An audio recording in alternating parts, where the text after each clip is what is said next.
Right, good morning everybody. Welcome to Brockhole's ICL Masterclass. And I'm going to start with finding solutions to new and future challenges. So what are the key problems facing horticulture today? I had to have a little bit of a think about this because there's not many, are there? Well, when I say not many, there's quite a few, aren't there? So anything from legislation, rising costs, changes in environmental pressures, sustainability pressures. There's a lot to go for out there. Again, I'm not going to read through all of those because it would just take the whole day, I think. But it's something that we need to think about when we're talking about the future of horticulture. One thing I do find when we come to these kind of venues is people are actually, when they get together and they start talking about the problems, the realization is actually, it's not just me. I'm not the only one. It does make people feel a little bit better, I hope, that other people are in the same boat and facing the same sort of issues. And if you ever talk to those really annoyingly optimistic people that say every problem's an opportunity, it is really annoying, I know. But let's face it, we've got a lot of opportunities out there now, haven't we? So what opportunities do we have time to discuss today? Well, we've got a few people here to talk today. Andrew Wilson's going to talk about the future of nutrition. Carl Mason, one of our technical area sales managers, will talk about sustainable growing media, along with Stephen Briggs. Sam Rivers is going to talk about vine weevil control. And we have a guest speaker at the back there, James Alcaraz, who's going to talk about energy storage. So what's ICL's biggest innovation and what are the problems that we're looking at the moment? One of the things that we've looked very closely at is obviously looking at raw material sustainability, and fibre growth certainly has been one of the biggest advantages that we've had. Launched back in 2019, we've developed that product to try and move it forward. Looking at that, really, that we can use it to reduce peat, probably reducing coir as well to a certain extent now. We've expanded the range quite significantly now, so we can use it for propagation purposes. We can start to blend it in very similar ways that we do with peat. So we've got multiple grades. It's all nitrogen stabilized. It doesn't slump. It's made to a professional standard, which is quite unusual for wood fiber products and normally made for retail. So they tend to be made to bulk mixes out rather than for the qualities of the actual material themselves. So I'm going to play a little video now.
My name's Harry Frew. We established this company back in 1985 and we started growing trees in 1987. We produce broadleaf and conifer species in cell trays and we use growing media for this.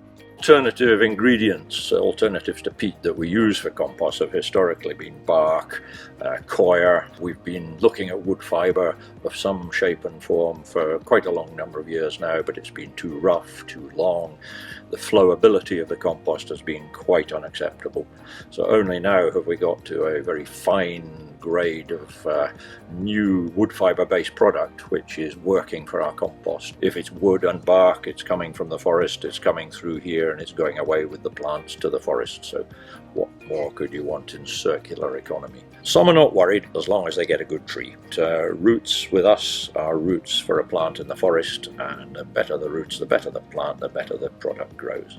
It's not about meeting government regulations or anything like that. It's been forward thinking and adapting to really customer demand.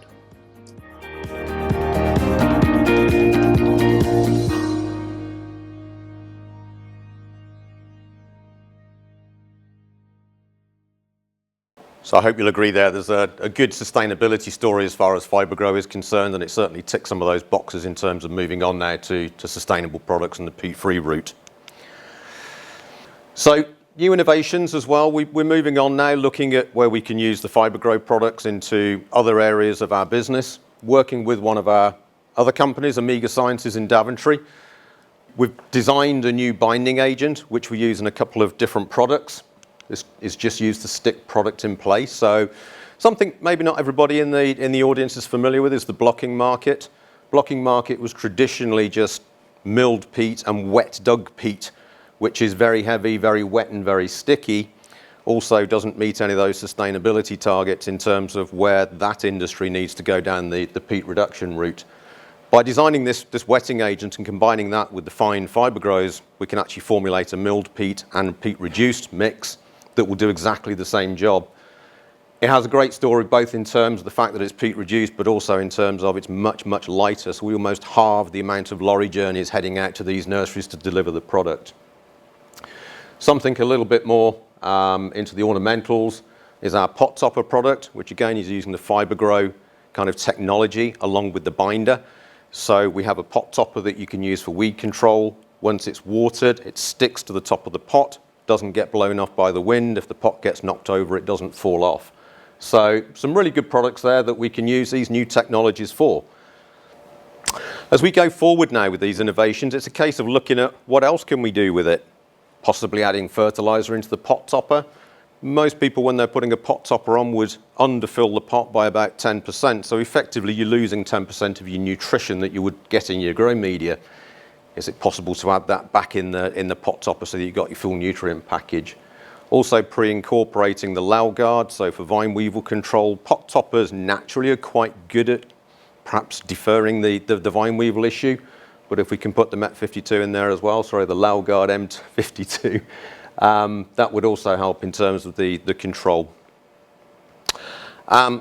Also, we just continue now to look at the blocking mixes. We've done trials up to about 50% peat reduced. We could continue now to go on to greater levels of peat reduction or even peat free going forward with these technologies. Biodegradable CRF, it's again something else that's heading our way quite quickly, 2028 in Europe. The traditional controlled release fertilizers will be banned and we will have to go to a more environmentally friendly version. And there's opposing issues in terms of whether people agree that that's the right thing to do or not. Having a biodegradable controlled release fertilizer, the longevity is not quite as good, the release patterns are probably not quite as good. So there may be other things that we need to do to make those more sustainable and to help us grow our crops. But again, I'm sure Andrew will go through more of the nutrition side in his talk now. A lot of this is about, does it really matter about biodegradables? Yes, it's EU legislation. We've got to go down that route. The traditional controlled release fertilizers are biodegradable, just not to the new standard, which is that the product has to convert to CO2, biomass, and water within 48 months. It takes ours traditionally a lot longer than that. Like I said, the shorter longevities, less accurate nutrient release. So the key question is, does the reduced microplastics, which is what this legislation is all about, actually justify the changes? Something we all have to work with. Political pressure, legislation is pushing us this way. We already have a biodegradable nitrogen product which is sold on the turf side, and also looking at more and more trials that we're doing, launching a product on the ornamental side as well. Biodegradable N is a lot easier than putting compound fertilizers in place, but trials are underway, and we certainly will have products available for 2028 to meet that legislation. So today is all about open discussion.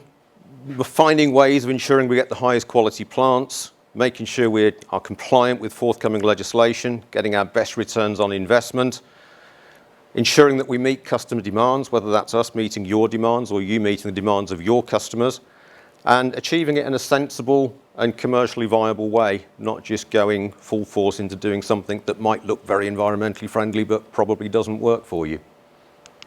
Thank you.